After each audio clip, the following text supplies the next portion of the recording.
Welcome to Let's Get Metaphysical, the show that stretches you beyond your five senses. When you are looking for your next step on the path into the unseen, we've got you covered. Join epic adventure seekers and level up your game with your host, reality magician Bierman. Greetings, epic adventure seekers, and welcome. This is Bierman with a special edition of Let's Get Metaphysical. Today we have a wisdom share all about beliefs. What are they? Where do they come from? And how do they impact your life in every moment? And if you do me a favor and leave a review and share this podcast, this recording with two friends, you may well change the lives of two people you know. So, a belief is a thought. It's a thought that you've been thinking over and over and over again, and you thought it so many times that you actually start to think it's fact. But it's not a fact. It's just something you picked up at some point. And because you think it so often, a lifetime often, for years, because you're believing it as true, it's driving your life. It's stopping you from making changes. It's limiting what goes on. Because here is a thing. A belief causes a feeling. And the feeling causes an action. Or perhaps more often than not, your belief causes a feeling that prevents you from taking actions. If you're stuck in your life, and you know that's a topic actually I've been talking about since 1997. My very first newsletter was called Getting Unstuck. I was actually in the days before people were talking about getting unstuck, kind of like when my book and my launch and my website for Thrive, Don't Just Survive, it was like the first one. And then suddenly everybody's naming their business Thrive. And the same kind of theme, Thrive, Don't Just Survive. Here now to talk to you about your beliefs and your feelings and the beliefs you think are true just because you believe them for so very long. That doesn't make them true. Not at all. There's no evidence for them. And here's something that's really interesting about beliefs. Many of them, they're not yours. Especially if you're empathic inside of your awareness, so you're super sensitive to other people. You're taking on other people's beliefs and emotions, and you might be wondering why you feel a certain way. It doesn't make sense for you, and that's because they're not your feelings.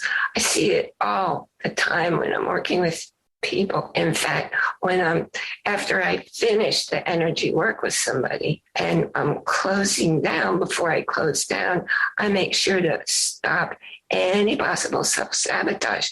And I do that by checking out the constructed beliefs. Those are the beliefs that you're learning in your lifetime. Okay, they happen. But there's also inherited beliefs. You come into the lifetime with patterns. Obviously, this is out of your awareness. And those patterns make you do certain things. They're familial patterns. They pass down from generation to generation. And it's not because somebody's discussing them or sharing them.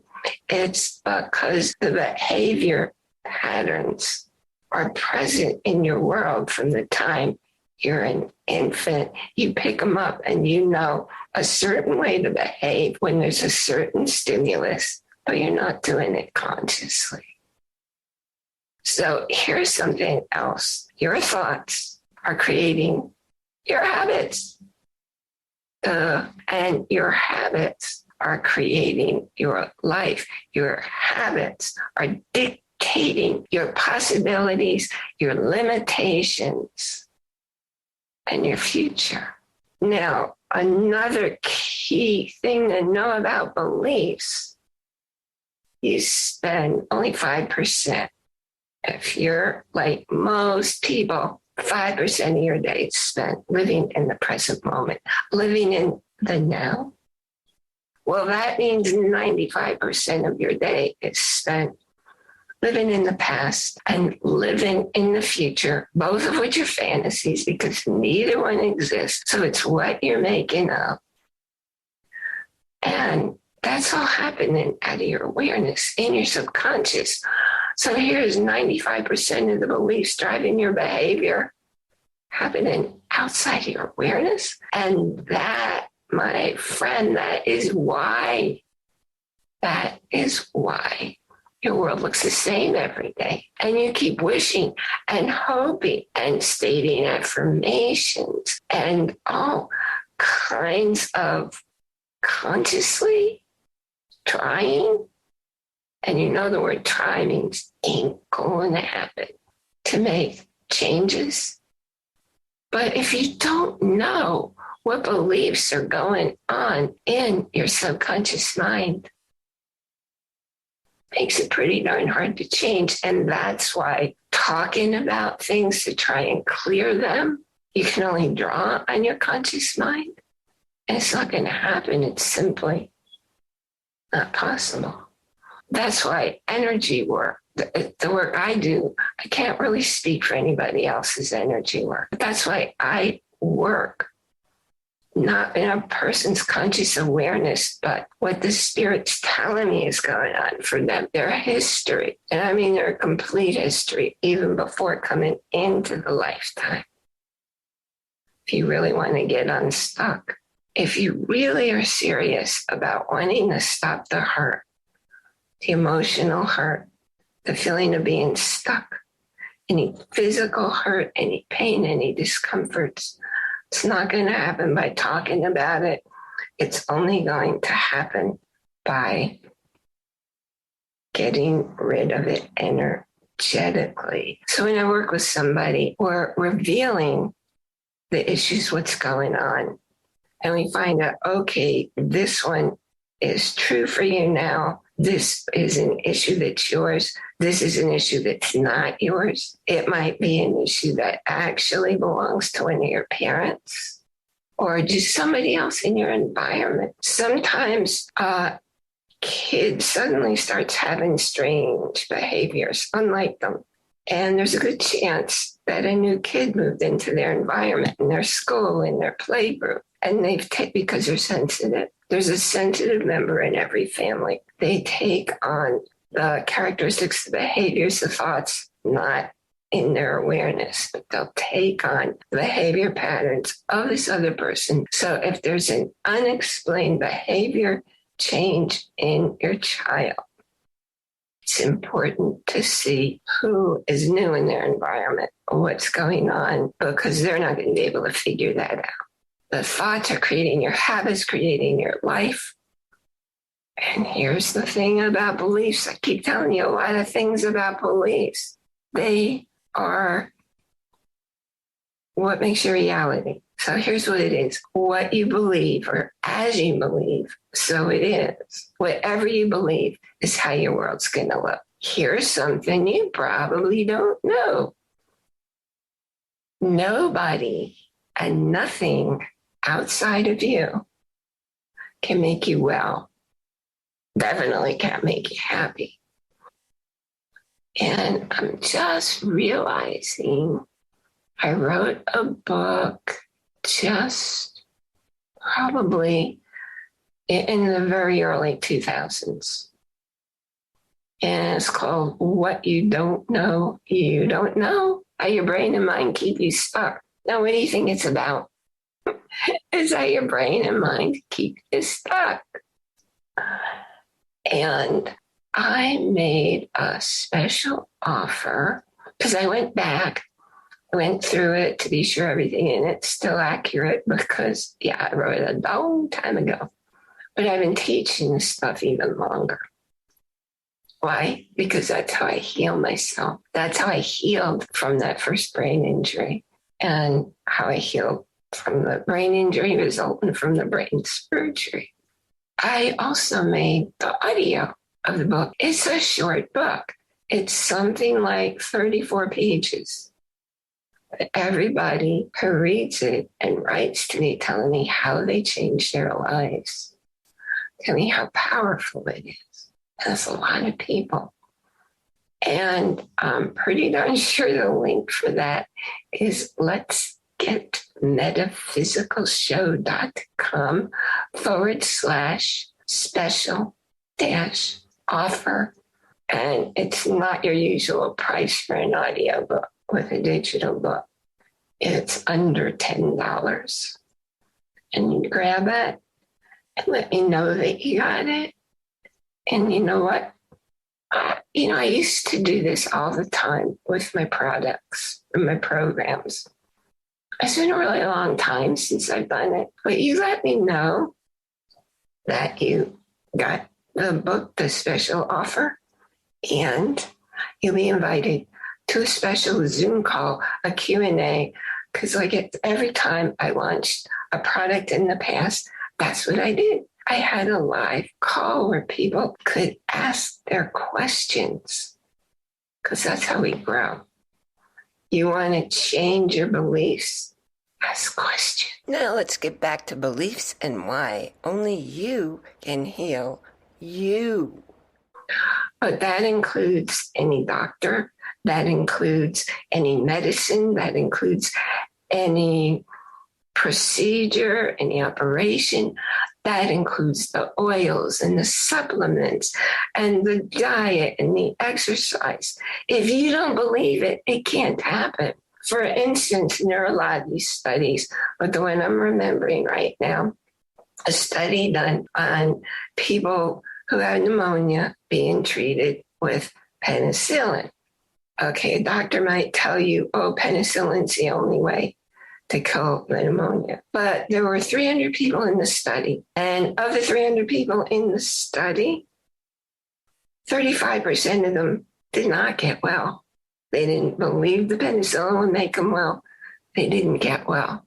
65% did believe they'd get well, and they did. But it was because of what they believed, not because of the penicillin. That's why some alternative, complementary, whatever word you want to use, healing modalities work for some people, but not for other people. Because somebody has to believe that it's going to work for them. It's also important to know if you're working with somebody who's in the alternative fields, they have to believe it. Because if they don't believe it, they're passing that energy on to you without speaking those exact words. But that message is going across from you to them.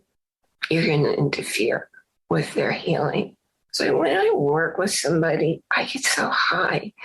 I just get filled with so much love that's passing through me that does the healing. And man, if anybody ever tells you they're a healer making you well, I run as fast as I can the other direction, because they're not making you well. They're not healing you.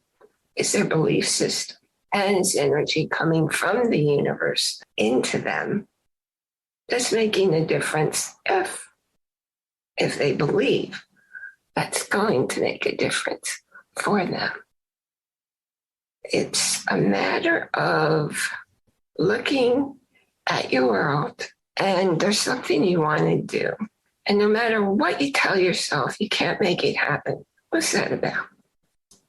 There's just a block in your way. I don't know how many times I worked with somebody and they said that this certain issue, this certain relationship has been hurting them, and they've been working on it, and they're sure that they finally cleared it. Only they didn't. So it comes up again and they'll say, man, I did the retreats and I did the workshops and I read all these books and I have all the webinars.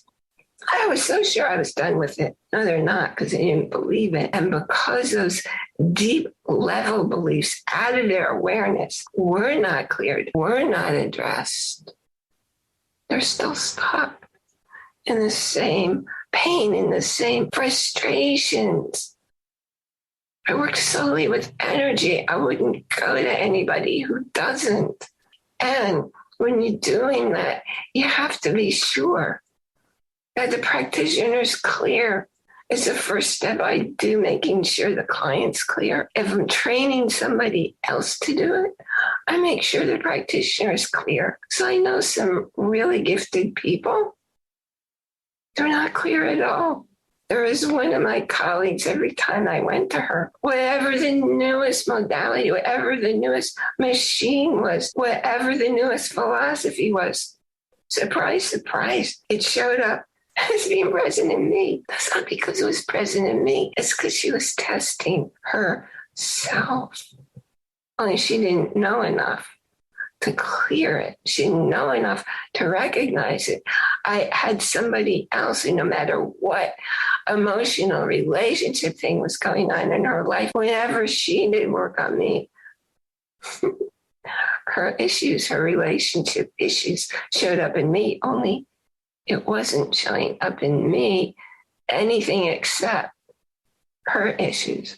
I know on occasion I've been working on somebody and I say, wait a minute, that's my energy. That's not you. And I know how to step aside, make sure that person is clear and none of my energy is going in there to influence or impact them. And then after I've cleared that out, then I can go on assisting that person. Something I want to be sure that I'm getting across is the subject of fear. This thing, false experiences appearing real. What I define, how I define fear and how it happens for you is you see something happen in your environment and it triggers an experience, or more likely a thought that you had long ago. Because remember, you're living not in the present, you're living in your past and in your future. This trigger is, and this happens instantly, you're not even thinking about it. You react. The instant thing is reacting. What are you reacting to? You're looking at this possibility and say, oh my goodness, I've seen this before. Whether or not it actually happened, you stored it in your belief system. By the way, notice the belief system is BS, because that's what it is. It's a bunch of BS. Oh, one of my mentors calls them bad stories. That's a good term too. They're bad stories you're telling yourself. Anyway, when you go back into that early experience and you pull out something not in your awareness and you say, oh no, and it scares you, and this is a scenario that's going to happen, only it never actually happened. Kind of like the words of Mark Twain, who said, I lived a long life filled with many worries, most of which never happened. So somebody who is fearful is taking this picture, this image, this situation they've stored in their past at some point, and they're projecting it into their future. And they're scared because they think it's going to happen. So in my mind, that's what fear is. Let me give you an example of a client I worked with a while ago. She came to me to stop smoking. She was afraid that she was going to wind up with lung cancer. And we had great results the first session, but she wasn't 100% clear. Because when I work with somebody, I don't just remove, especially an addiction or a fear or a situation, but I then go on and make sure it's not going to come back. I make sure their belief system is at 100 or close to 100%, that it's gone for good. And when she came back the second time, she had noticed enough movement away from the smoking. She said to me, "Are you ready for this?" She came to me to stop smoking, right? She said to me, "I can't do this. I can't stop smoking because when I told my family I might have lung cancer, all of a sudden they were loving toward me, and the situation had been very strange. The family was not connecting. They didn't act like they cared about her. And she was willing to take a chance on actually getting a dreaded disease so she could be with her family." When you see somebody who doesn't heal, and if you think about it, we all know somebody, no matter what happens, they're not going to heal.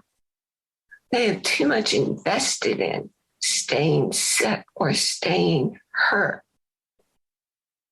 I'm going to say that again. When somebody doesn't heal, it's a choice they're making because something is feeding a need that they have. It's giving them attention they crave because they're not well.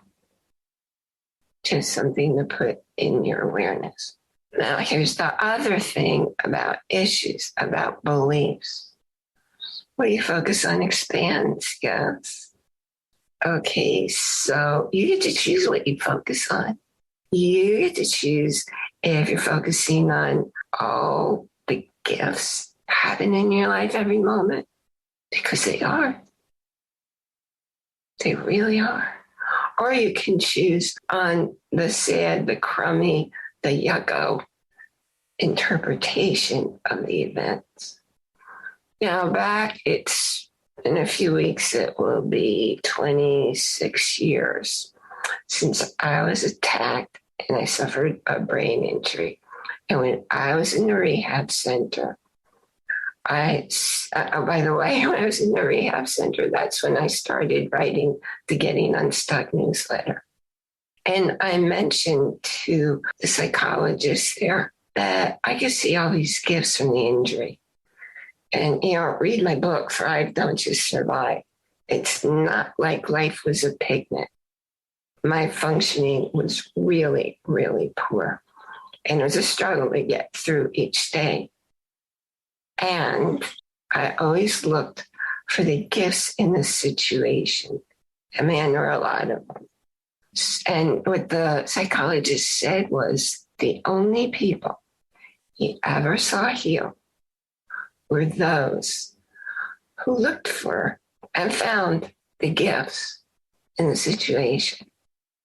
Now, his clientele was people with brain injuries that was severe enough to be in a rehab center. Okay. You will always bring into your world what you focus on. It will become bigger and bigger in your world. And you get to choose if it's things you want in your world, or if you're like far too many people today where you don't want in your world. And why would you do that? I just spent a few days in a room with some of the most amazing people on the planet. And what I noticed was almost all of them, it was a big Zoom room. Okay. Almost all of them were sitting there like, some of them almost had furrowed brows. Only a few people there just had a smile. Not because they were laughing, not because they were thinking funny thoughts, but they just run their head like me. They're people who live in true happiness. I frequently wake up in the morning with a smile on my face. And when I do my morning meditations and blessings, there's a smile on my face. Do you know when you smile, you're relaxing hundreds of muscles in your face? You want to prevent wrinkles? Smile more, because you're going to see how good you feel when you smile. Right now, just smile. and you're smiling, your whole face smiles, your eyes, your cheeks, and your mouth goes up in the corners. And there's like somebody actually measured 1/8 of an inch difference between a pretend smile and a real smile. Interesting, don't you think? Okay, how are you feeling now while you're smiling? My guess is you're sitting up or standing up a little taller, a little straighter. And what does that do? It allows more air to come into your lungs. And by the way, you don't just breathe in through your lungs. Your skin's the largest organ in your body. Breathing through your skin, through your whole body, you will feel a difference because it's a big difference. Okay, so notice how you feel. Now, just kind of slouch. Stop smiling. Look down. And notice how you feel. For me, I feel like crying. I don't like that feeling, so I'm not going to do that anymore. What I noticed in my early career as a psychotherapist, I noticed every person who was depressed sat all hunched over, looking down. Duh! No wonder they were depressed. They were telling their body, I'm depressed, and their body was giving them feedback. Heck yes, you're depressed, and we're going to keep you that way. You have a choice about how you feel in every moment. Whatever you focus on expands. Everything in the world has no meaning in and of itself. Therefore, everything that happens, if it's a little bit good, you can choose to see it as a little bit bad. If it's a lot good, you can choose to interpret it to see it as a lot bad. It's a choice you're making. You can make a different choice. It's not easy at first, or it may not be easy at first to make a different choice because it's not your habit. However, every time you're making a choice, if you do it with awareness, you're going to make that switch pretty quickly. It's only going to take a few days, a few weeks. It just feels so much better. You know, regardless of what's going on in my life. And there's just stuff in here that you can't tell is going on because they're invisible injuries. In fact, there are a lot of people out in the world who have invisible injuries, and you have no idea how much energy they're using to compensate so that they can appear to lead a normal life like you do.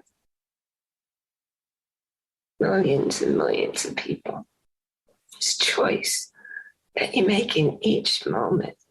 I thank you so very much for coming by. And I'm just imparting my wisdom because you know what? I've been a thinker and someone who I watch a lot of documentaries. I love to learn, and I've been that way since I was a little kid. So a lot of people tell me I have a lot of wisdom. I think I do too. And that's how I make life changes for me and for people in my world. So come on and join our Facebook group. And the link will be in the show notes. Thank you again for joining me here today. And I will be here next time. Enjoy every moment. Because nothing happens outside of your body, outside of your mind. It all happens within your awareness.